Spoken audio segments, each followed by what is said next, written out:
नमस्ते बच्चों। कक्षा 9वीं पद्य पहला आराधना। आराधना पद्य के बारे में आज हम जानकारी प्राप्त करेंगे। आराधना यानी कि पूजा अर्चना। आराधना पद्य के कवि है वसंत बापट। साहित्य प्रकार है प्रार्थना। सबसे पहले हम कवि का परिचय देख लेते हैं। कवि का जन्म समय है सन 1922 और निधन है 2002। श्री वसंत बापट ख्यातनाम कवि है। वह हिंदी के ख्यातनाम कवि प्रसिद्ध कवि है। उनका जन्म महाराष्ट्र के सतारा जिले के कराड नामक गांव में हुआ था। जन्म है उनका महाराष्ट्र में हुआ था, इसीलिए ये जो पद्य है वो भी मराठी में लिखा गया था, पर हिंदी में उसे अनुवाद किया गया है। उसका अनुवाद हिंदी में किया गया है, तो हिंदी में अनुदित है यह कविता। वो जन्म के बाद वो पुणे में रहे थे, इसीलिए उनकी कर्मभूमि पुणे है। राष्ट्र सेवा दल में अग्रणी भी रहे थे। व्यवसाय से वो प्राध्यापक थे और उनके जो काव्य दिए गए हैं उसमें राष्ट्रभक्ति, समाज जागरण एवं मानवीय संवेदनाएं दिखाई पड़ती है। यहाँ पर भी इस पद्य में भी मानवीय संवेदनाएं दिखाई पड़ती है और वो उच्च दृष्टि वाले हैं। वसंत बापट में उदारता और उच्च दृष्टि है, इसीलिए ही तो वो पूरे विश्व के बारे में सोचते हैं। यहाँ पर भी विश्व बंधुत्व की भावना प्रस्तुत हुई है। उन्होंने जो रचनाएं दी है उनका नाम यहाँ पर है सेतु, बिजली, सकीना, अकरावी, दिशा, तेजसी। वो उनकी रचनाएं हैं। यहाँ पर जो प्रस्तुत प्रार्थना दी गई है उसमें सत्य, शिवम, सुंदरम की भावना के साथ दीन दुखियों की रक्षा करना, मानवता की उपासना करना, भेदभावों को दूर करना, बैरभाव से मुक्त होकर विश्व बंधुत्व की स्थापना करना जैसे वैश्विक मूल्यों को हस्तांतरण करने की प्रेरणा देने वाली यह प्रार्थना मराठी से अनुदित है। यहाँ पर इस प्रार्थना में सत्य यानी कि हम सत्य के मार्ग पर चले, शिव यानी कि कल्याण, मांगल्य यानी कि कल्याण, शिव तो सबके जीवन में कल्याण हो, और सुंदरम यानी कि सबके मन में सुंदर विचार आए, ऐसी भावना प्रस्तुत हुई है। और जो दीन दुखी लोग हैं वो तरह तरह के दुख से पीड़ित है, तो उनकी रक्षा करना और मानवता की उपासना करना। मानवता यानी कि जो हम दूसरे का दुख देखते हैं और बाद में उसे दूर करने का प्रयत्न करते हैं, तो वो क्या हुआ? मानवता।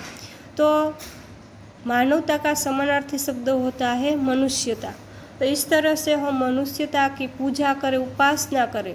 हमारे समाज में जो भेदभाव है, ऊंच नीच के, जाति पाति के, काले गोरे के, ये जो भेदभाव है ना, वो हम दूर कर पाए और एक दूसरे के बीच जो बैर भाव है उससे हम मुक्त हो जाए, मुक्त हो पाए और हम स्वतंत्र होते हैं। फिर भी हमारे अंदर भाईचारे की भावना होती है, तो इस तरह से हम विश्व बंधुत्व की स्थापना करें। ऐसे ऐसे वैश्विक मूल्यों का हस्तांतरण करने की प्रेरणा यह कविता दे जाती है। वैश्विक मूल्य है यानी कि पूरे विश्व के बारे में हम अच्छा सोचते हैं, तो ऐसे मूल्य है उसका हस्तांतरण। हस्तांतरण यानी कि एक पीढ़ी में से दूसरी पीढ़ी में आना, तो यह हस्तांतरण हुआ। तो ऐसी प्रेरणा हमें यह पद्य रचना दे जाती है। प्रेरणा यानी कि जो प्रेरित करता है वो, तो यह पद्य रचना हमें उसकी तरफ प्रेरित करती है। और यह प्रार्थना है वो मराठी में लिखी गई थी, पर उसका अनुवाद हिंदी में किया गया है, इसीलिए मराठी से अनुदित है। तो आज हम यह प्रार्थना देखते हैं। सबसे पहले हम इस प्रार्थना का पठन करते हैं। देह मंदिर चित्त मंदिर एक ही है प्रार्थना, सत्य सुंदर मांगल्य की नित्य हो आराधना। दुखियारों का दुख जाए है यही मनोकामना, वेदना को परख पाने जगाए संवेदना। दुर्बलों के रक्षणार्थ पौरुष की साधना, जीवन में नवतेज हो अंतरंग में भावना। सुंदरता की आस हो, मानवता की हो उपासना, शौर्य पावे धैर्य पावे यही है अभ्यर्थना। भेद सभी अस्त होवे, वैर और वासना, मानवों की एकता की पूर्ण हो कल्पना। मुक्त हम चाहे एक ही बंधुता की कामना। देह मंदिर, सबसे पहली पंक्ति है, वहाँ पर कहा गया है देह मंदिर। देह यानी कि शरीर, काया। हमारा जो शरीर है वो भी मंदिर है, देह रूपी जो मंदिर है। और चित्त मंदिर, चित्त यानी कि मन, हमारा जो मन रूपी मंदिर है, उन दोनों की तरफ से एक ही प्रार्थना है। यहाँ पर कवि जो प्रार्थना करते हैं वो यहाँ पर सबसे पहले वो प्रार्थना करते हैं कि सत्य सुंदर मांगल्य की नित्य हो आराधना। कि सब लोग सत्य यानी कि सब लोग सत्य के मार्ग पर चले, सबके मन में सुंदर विचार आए, मांगल्य यानी कि कल्याण, सबके जीवन में कल्याण हो, ऐसी भावना रखते हैं कवि। और कहते हैं कि ऐसी आराधना नित्य हो, हर हमेश हो, हर रोज हो।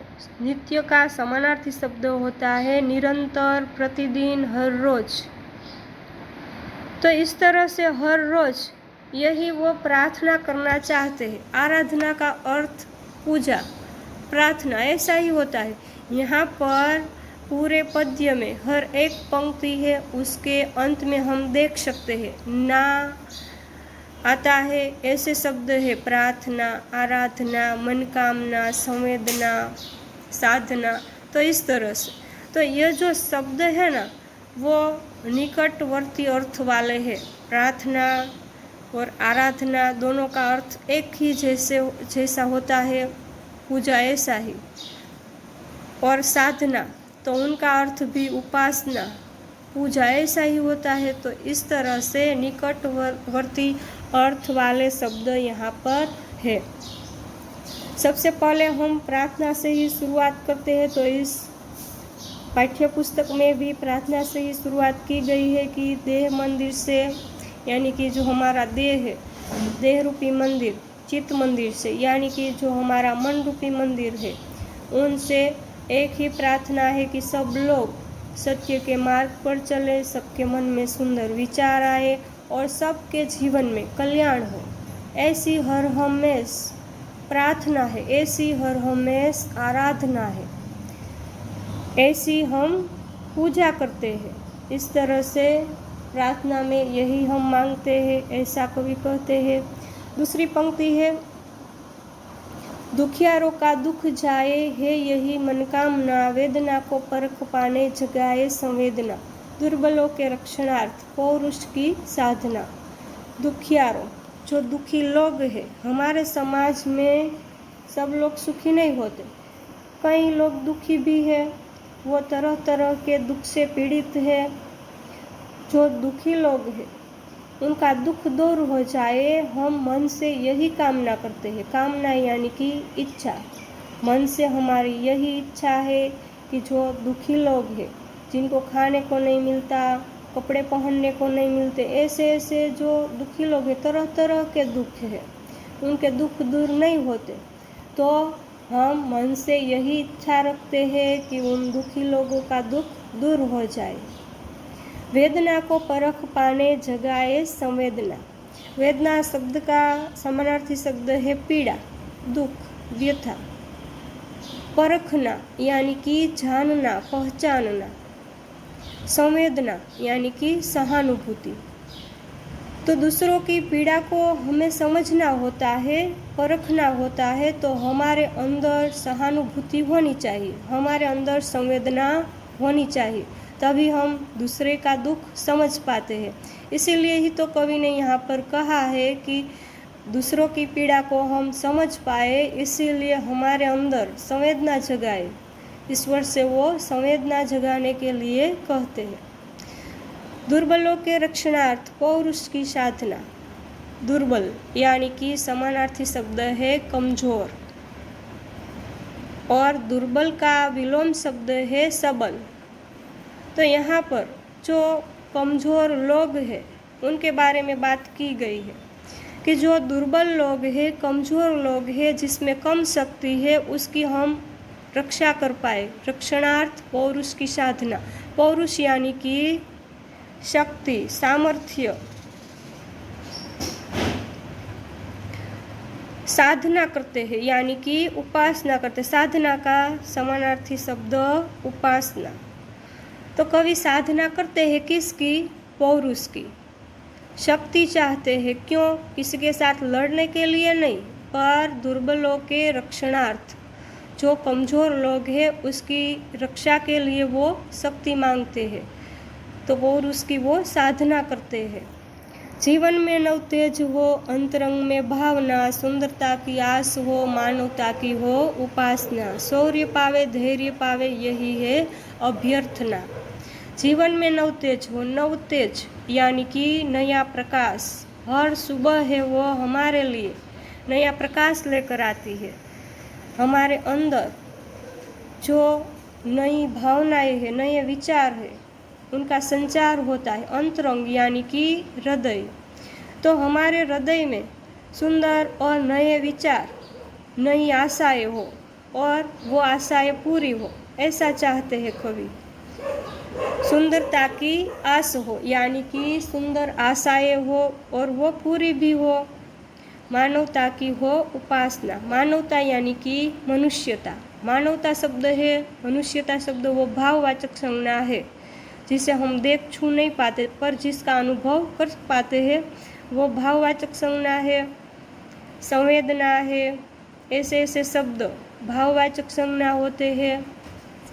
तो यहाँ पर कवि किसकी उपासना करते हैं? मानवता की। मानवता यानी कि हम एक दूसरे की जो पीड़ा है वो देखते हैं, बाद में उसे दूर करने का प्रयत्न करते हैं। तो वो क्या हुआ कि हमारे अंदर मानवता है। मानव को तो हम देख पाते हैं। मानव शब्द है वो तो जातिवाचक संज्ञा हुई, पर मानवता है वो भाववाचक संज्ञा, क्योंकि उसे मानवता को हम देख नहीं पाते। मानव है, मनुष्य है, उसे देख पाते हैं, मानवता को देख नहीं पाते कि उनके अंदर कितनी मानवता है, कितनी सहानुभूति है। इसीलिए ही तो जिसे हम देख छू नहीं पाते वो भाववाचक संज्ञा होती है। तो यहाँ पर कवि ने मानवता की उपासना की है, और कवि कहते हैं कि शौर्य पावे, धैर्य पावे, यही है अभ्यर्थना। सब शूरवीर बने और सब में धीरता भी हो, धीरता भी प्राप्त करे। धीरता यानी कि धीरज, धैर्य, वो भी प्राप्त करे। शौर्य यानी कि शूरवीरता। कई बार हमें धीरता की भी ज़रूरत होती है, हम जल्दबाजी ना करें, धैर्य रखें। इसीलिए शौर्य तो मांगते ही है, पर साथ में धीरता भी वो मांगते हैं, ऐसी वो अभ्यर्थना करते हैं। तो यहाँ पर सबके जीवन में नया प्रकाश आए और सबके हृदय में सुंदर और नए विचार आए, नई आशाएं हो, मानवता की सब लोग पूजा करें और सब लोग शौर्य, धैर्य प्राप्त करें, यह अभ्यर्थना करते हैं। भेद सभी अस्त हो, वैर और वासना, मानवों की एकता की पूर्ण हो कल्पना, मुक्त हम चाहे एक ही बंधुता की कामना। भेद यानी कि क्या? तफावत, एक दूसरे के बीच जो भेद है, ऊंच नीच के, काले गोरे के, जाति पाति के, ये जो अमीर है, यह गरीब है, इसकी जाति ऊंची है, इसकी जाति नीची है, ऐसे ऐसे जो भेद है हमारे समाज में, वो सब अस्त हो जाए। अस्त यानी कि उसका अंत आ जाए। अस्त यानी कि अंत आ जाए, और एक दूसरे के बीच जो वैर है, वैर यानी कि दुश्मनावट, शत्रुभाव, तो एक दूसरे के बीच वैर है वो भी नष्ट हो जाए, वासना भी नष्ट हो जाए। वासना यानी कि इच्छा, पर यहाँ पर वासना शब्द अच्छी इच्छा के लिए नहीं, बुरी इच्छा होती है उसे हम वासना कहते हैं। मानवों की एकता की पूर्ण हो कल्पना। जो मानव है हमारे समाज में वो एक हो, ऐसी कल्पना कवि यहाँ पर करते हैं कि इस तरह से सब लोग एक दूसरे के बीच एकता की, यानी कि पूरा विश्व हो, वो एक हो, हिंदू मुस्लिम सिख ईसाई, ऐसे जो अलग अलग धर्म है उनके बीच कभी कभी कोई कारण अनबनाव भी होता है, इसीलिए हमें ऐसा नहीं रखना चाहिए, पर एकता की पूर्ण करने की बात यहाँ पर की गई है। मुक्त हम चाहे एक ही बंधुता की कामना। मुक्त यानी कि स्वतंत्र, हम स्वतंत्र रहे, मुक्त रहे, फिर भी हम एक दूसरे के प्रति भाईचारे की भावना रखें, ऐसी यहाँ पर कवि कामना करते हैं कि हम स्वतंत्र होकर भी हमारे अंदर भाईचारे की भावना हो, ऐसी कामना यहाँ पर कवि करते हैं। तो इस तरह से पूरी प्रार्थना में यहाँ पर अच्छे विचार प्रकट किए गए हैं और ईश्वर से अच्छी बाबतें हैं, अच्छाई है वो मांगते हैं कि हमारे अंदर ऐसी अच्छी बाबतें हो, अच्छी वस्तुएं हो, ऐसा कवि यहाँ पर मांगते हैं और ईश्वर से प्रार्थना करते हैं। तो यहाँ पर दिए गए शब्दार्थ है वो आपको लिखने हैं। जो हमने पद्य समझा उसके बीच समानार्थी शब्द भी हमने देखे थे, वो सब यहाँ पर दिए गए हैं, वो आपको लिखने हैं। एक एक वाक्य के प्रश्न है वो आपने ये जो पद्य समझा होगा तो आपको आ जाएंगे। कवि नित्य कैसी आराधना चाहते हैं? तो सत्य सुंदर मांगल्य की आराधना चाहते हैं। कवि किसकी मनोकामना चाहते हैं? दुखियारों का दुख जाए, यही मनोकामना है। कवि दुर्बलों के रक्षणार्थ किसकी साधना चाहते हैं? कवि दुर्बलों के रक्षणार्थ वो पौरुष की साधना चाहते हैं। कवि किसकी अभ्यर्थना करते हैं? तो सबके जीवन में नया प्रकाश हो, शौर्य धैर्य प्राप्त करे, ऐसी अभ्यर्थना करते हैं। कवि कैसी बंधुता की कामना करते हैं? तो अंतिम पंक्ति में कवि ने कहा है कि हम मुक्त होकर भी भाईचारे की भावना रखें, ऐसी कामना वो करते हैं। तो यह प्रश्न आपको लिखने हैं और जो प्रश्न यहाँ पर दिए गए हैं उनका उत्तर भी 2-3 वाक्य में आपको लिखना है। कवि कैसे मांगल्य की आराधना करते हैं? हमने यहाँ पर सत्य सुंदर और मांगल्य की इतना ही लिखे तो एक वाक्य में ही प्रश्न का उत्तर हुआ, पर हमें 2-3 वाक्य में उस प्रश्न का उत्तर देना है कि कवि सत्य सुंदर मांगल्य की आराधना करते हैं कि सब लोग सत्य के मार्ग पर चले, सबके मन में सुंदर विचार आए और सबके जीवन में कल्याण हो। इस तरह से वो ऐसी सबके जीवन में अच्छाई हो, ऐसी आराधना करते हैं। कवि के अनुसार किसके दुख दूर होने चाहिए?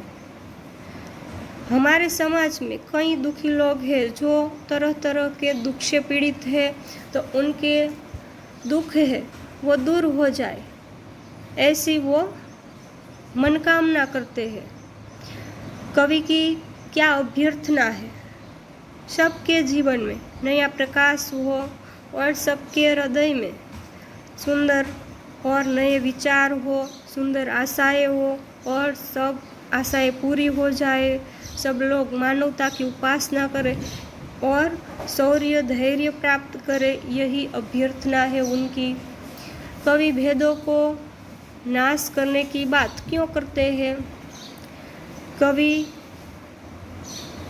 भेद को मिटाने की बात करते हैं कि हमारे समाज में कई भेद है, जाति पाति के, काले गोरे के, गरीब अमीर के, ऐसे जो भेद है ना, उनके कारण कई बार युद्ध भी होता है। इसीलिए हमें ऐसे भेद नहीं रखने चाहिए और सब भेद का अंत लाना चाहिए और हमें स्वतंत्र होकर भी भाईचारे की भावना रखनी चाहिए। तो ऐसी बात वो करते हैं। देह मंदिर चित्त मंदिर एक ही है प्रार्थना, सत्य सुंदर मांगल्य की नित्य हो आराधना। यहाँ पर जो 2 पंक्ति दी गई है वो 2 पंक्ति का आशय आपको स्पष्ट करना है। जिस तरह से हमने काव्य में समझा है उसी तरह से आपको इस पंक्ति के आशय स्पष्ट करने में लिखना है। और यहाँ पर दी गई काव्य पूर्ति भी आपको करनी है।